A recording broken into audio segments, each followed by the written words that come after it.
Di tengah riuhnya arus informasi serta ancaman hoaks dan pencantuman identitas melalui media digital, HKBP kini bertindak tegas untuk mengendalikan informasi gereja bagi jutaan jemaatnya di dunia maya.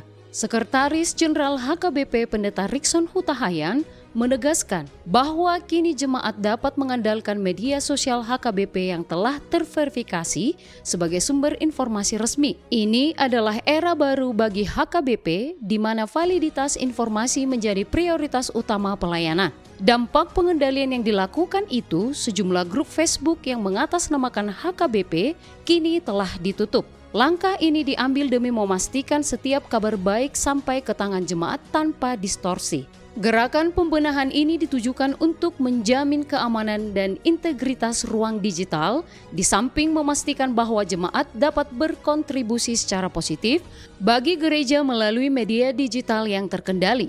Bagaimana hal tersebut dilakukan? Saksikan liputan selengkapnya.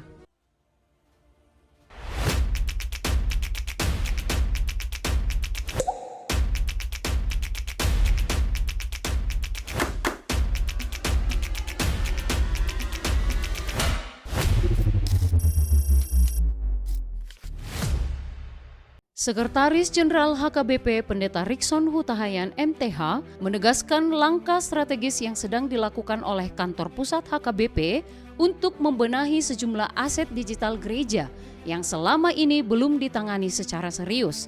Hal tersebut dilakukan dengan cara menjalankan proses administrasi resmi kepada seluruh platform penyedia akun media digital gereja HKBP, yakni Facebook, Instagram, TikTok, YouTube.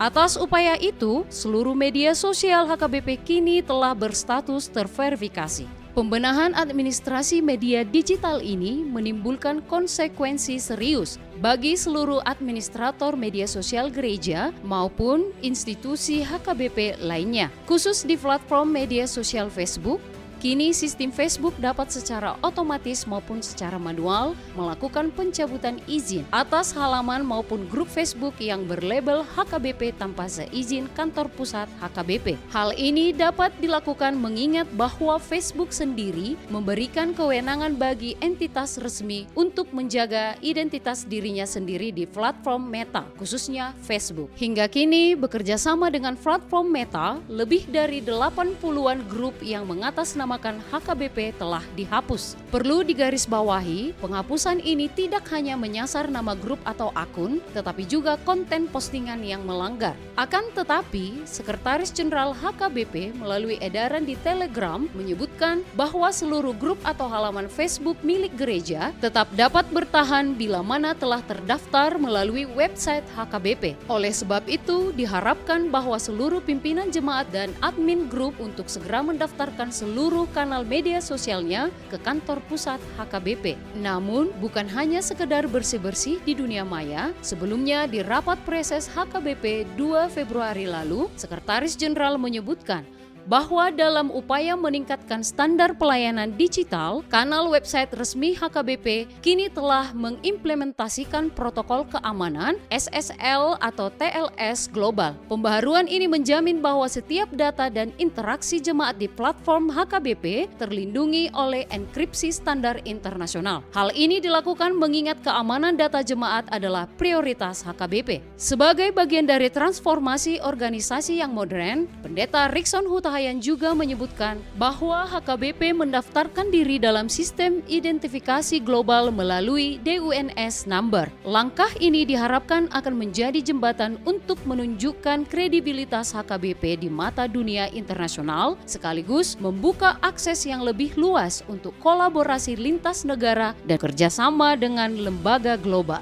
Perolehan seluruh status ini tentunya didasarkan kepada hak hukum merek HKBP yang dimiliki sejak 1931. Legalitas ini tertuang pada pengakuan pemerintah 11 Juni 1931 nomor 48, Statsblad 1932 nomor 360, serta Junto nomor 33 tahun 1988.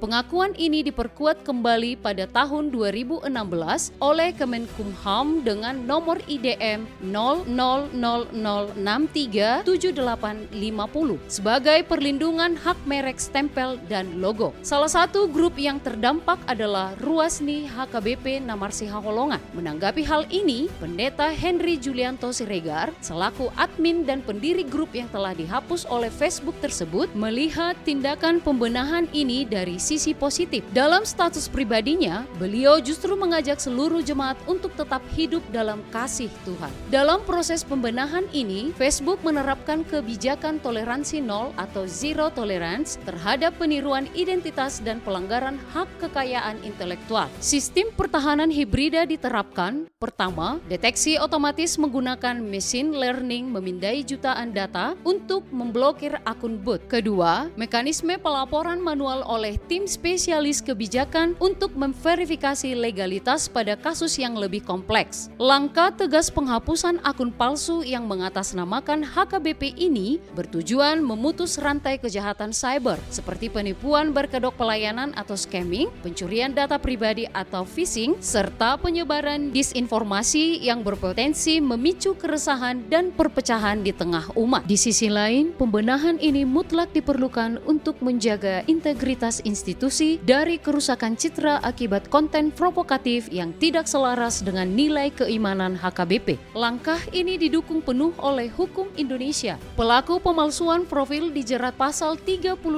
Undang-Undang ITE dengan ancaman 12 tahun penjara. Penggunaan merek tanpa hak melanggar Undang-Undang Merek Nomor 20 Tahun 2016 pasal 100 serta pasal 378 KUHP tentang penipuan. Sekretaris Jenderal HKBP menghimbau admin yang menggunakan nama HKBP untuk segera melapor ke email resmi sekretariat di admin@hkbp.or.id.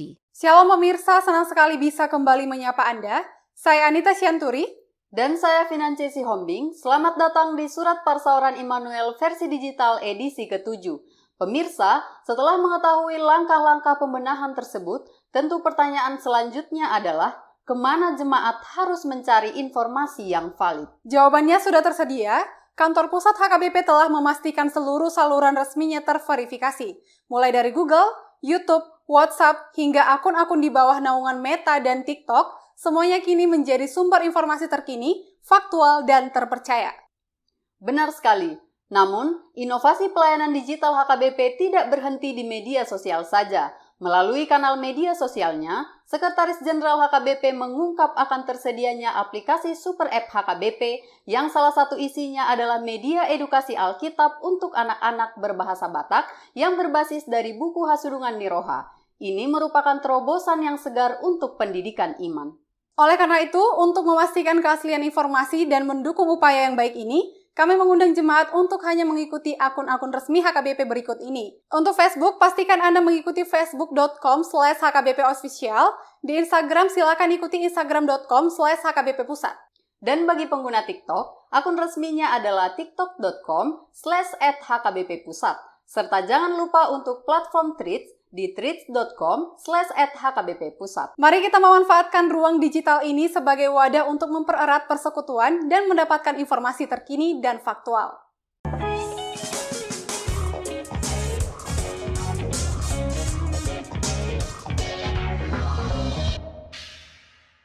Pemirsa, kita awali sorotan berita hari ini dari pertemuan antara Eporus HKBP dengan Menteri Perumahan dan Kawasan Permukiman Marwarar Sirait pada Senin 16 Februari 2026. Dalam pertemuan ini terjadi diskusi yang menitikberatkan pada pengembangan sumber daya manusia dan pemulihan kawasan Danau Toba sebagai warisan dunia yang harus dilindungi. Benar sekali, substansi pertemuan tersebut tidak hanya sebatas wacana, namun menyentuh aspek kemanusiaan yang konkret. Marwarar Sirait secara pribadi memberikan bantuan pembangunan 103 unit rumah di Tapanuli Utara bagi keluarga yang terdampak bencana ekologis. Selain itu, dalam kapasitasnya sebagai menteri, beliau memaparkan terobosan program rumah subsidi pemerintah. Tujuannya jelas, yakni menghadirkan pemerataan kesejahteraan dan memberikan harapan baru bagi keluarga Indonesia untuk memiliki hunian yang layak. Beralih ke isu internasional, HKBP baru saja sukses menuntaskan untuk menjadi tuan rumah United Evangelical Mission atau UM Asia Regional Assembly 2026 di Medan. Forum strategi ini resmi ditutup pada Rabu 11 Februari lalu di HKBP Sudirman. Dalam sambutannya, Eporus HKBP Pendeta Victor Tinambunan menegaskan poin teologis Missio Dei. Beliau berujar, gereja bukanlah milik kita untuk kita kuasai, melainkan miliknya untuk ia pelihara. Kita bukan pemilik misi itu, kita hanyalah yang dengan kasih karunia diikutsertakan di dalamnya. Beliau juga menyampaikan apresiasi atas kepercayaan UM yang menunjuk HKBP sebagai tuan rumah. Senada dengan hal itu, Vice Moderator UM sekaligus Ketua ASEAN Regional Board, Eporus Emeritus Pendeta Robinson Butar-Butar memuji persiapan matang HKBP yang membuat pelaksanaan Asra kali ini terasa sangat istimewa. Rangkaian acara ditutup dengan ibadah yang dilayani oleh Pendeta Dr. Deonal Sinaga sebagai pengkhotbah, pelayanan perjamuan kudus oleh Pendeta Banner Siburian, Pendeta Mika Purba, dan Pendeta Agustina Simaremare. Ibadah ini juga dihadiri oleh jajaran pimpinan gereja anggota UM, Sekretaris Jenderal UM Pendeta Dr. Andar Pasaribu, Ketua Umum PGI Pendeta Jeki Manuputi, serta Preses HKBP Distrik 10 Medan Aceh Pendeta Suandi Sinambela.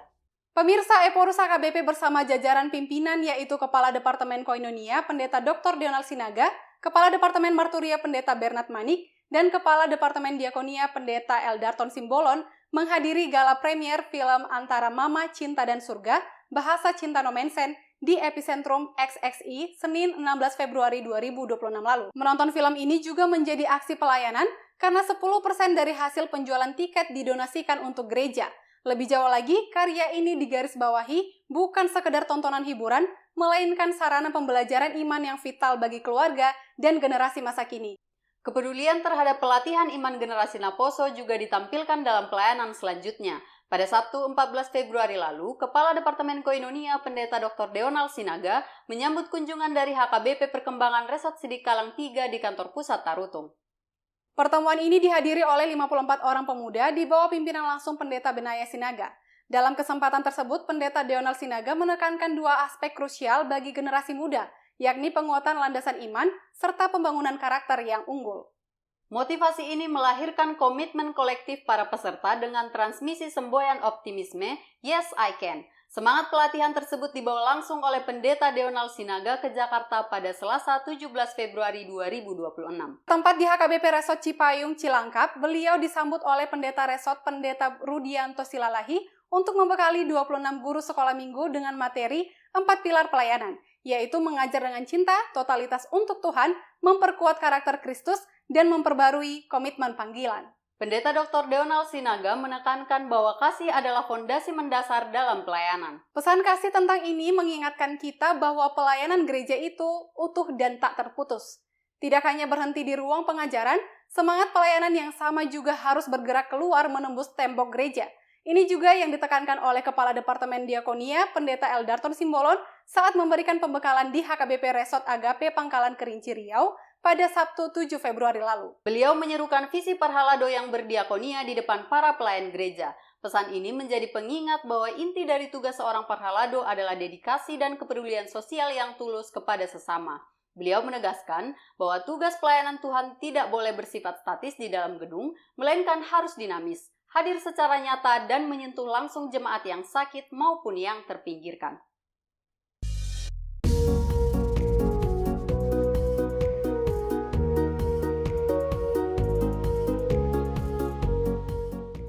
Benang merah pada minggu ini dari Ratapan 3 ayat 49 sampai 57 dan Matius 4 ayat 1 sampai 11. Minggu lalu kita berada di puncak gunung yang mulia, tapi minggu ini kita dihempaskan ke padang gurun yang tandus.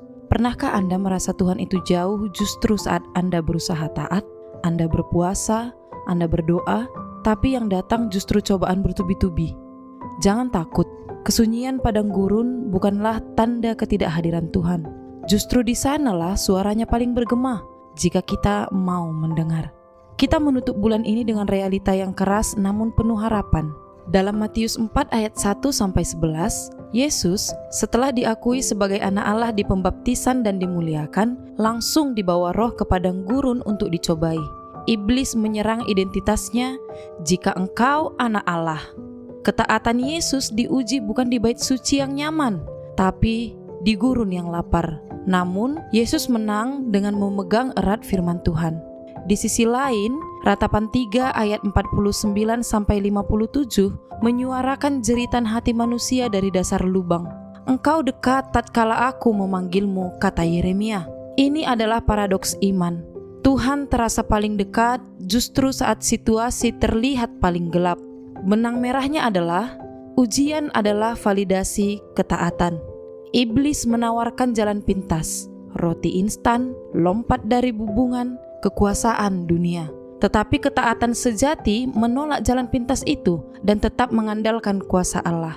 Tuhan dekat bukan untuk meniadakan masalah seketika, tapi untuk memberi kekuatan, firman, agar kita mampu berkata, "Enyahlah iblis." Di minggu info COVID ini, sapa jemaat yang sedang berada di dasar lubang atau padang gurun. Jangan berikan janji manis palsu. Beritakanlah bahwa Yesus pun dicobai, maka ia mengerti pergumulan kita. Fokuskan khotbah pada senjata yang digunakan. Yesus menang bukan dengan mujizat spektakuler, tapi dengan ada tertulis. Ajak jemaat untuk kembali mengandalkan kuasa firman Allah sesuai dengan tema bulanan. Saat suara-suara godaan menawarkan jalan keluar yang gampang tapi berdosa, Tuhan dekat. Dia hanya sejauh doa dan firman yang kita ucapkan. Tutup bulan ini dengan keyakinan orang yang taat akan menang, bukan karena dia hebat, tapi karena Tuhan yang dipanggilnya itu dekat. Nah, sekarang kita masuk ke segmen trivia yang menarik nih. Berikut tayangannya.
Pemirsa, sekarang saatnya kuis trivia. Pertanyaannya adalah, apa harapan Anda terhadap perkembangan media sosial HKBP ke depannya?